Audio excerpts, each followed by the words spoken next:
नमस्कार दोस्तों, BA first year political science की क्लास में आपका पुनः स्वागत है। आज हम चर्चा करेंगे पॉलिटिकल साइंस के पेपर 2 प्रतिनिधि राजनीतिक विचारक। इसमें हम मुख्य रूप से सारे के सारे भारतीय विचारकों को समझने का और पढ़ने का प्रयास करेंगे।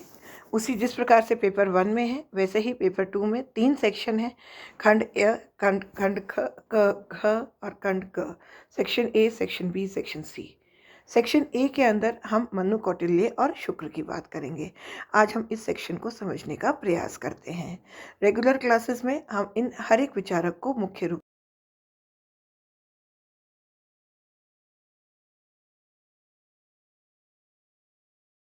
मनुस्मृति का अध्ययन करेंगे, कौटिल्य में अर्थशास्त्र का अध्ययन करेंगे और शुक्र का शुक्र नीति पढ़ेंगे।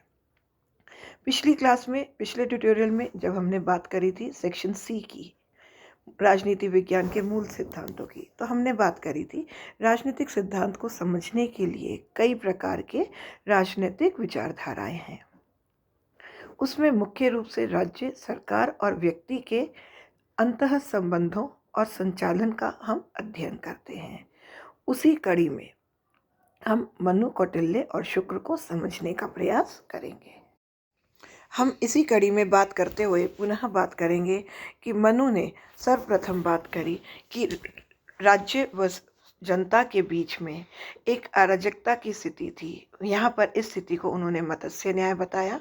इसके ऊपर जनरली सामान्यतः हमको 2 नंबर का या 5 नंबर का क्वेश्चन मिलता है। हम मनु की राजनीतिक व्यवस्था को, मनु के राजा के कर्तव्य, मनु का राज्य, एक सामान्य क्वेश्चन है जो हमको एग्जाम के लिए तैयार करने हैं। मनु, राजा और धर्म, इसके ऊपर हम चर्चा करेंगे। और कौटिल्य के अंदर, कौटिल्य अर्थशास्त्र के अंदर हम मुख्य रूप से मंडल सिद्धांत का अध्ययन करेंगे, किस प्रकार से राजा के कर्तव्य होते हैं और किस प्रकार से राजा अपने कर्तव्यों का निर्वाह करते हुए जनता की बात करता है। मनु के अंतर्राष्ट्रीय संबंधों के ऊपर भी हम चर्चा करेंगे।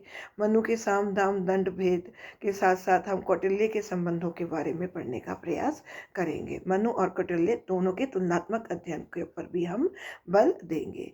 शुक्र नीति के अंदर जो मुख्य रूप से हम कवर करते हैं, या जो विद्यार्थी को, राजनीति विज्ञान के विद्यार्थी को पढ़ना आवश्यक है, वह है उसके प्रशासनिक व्यवस्था के विचार।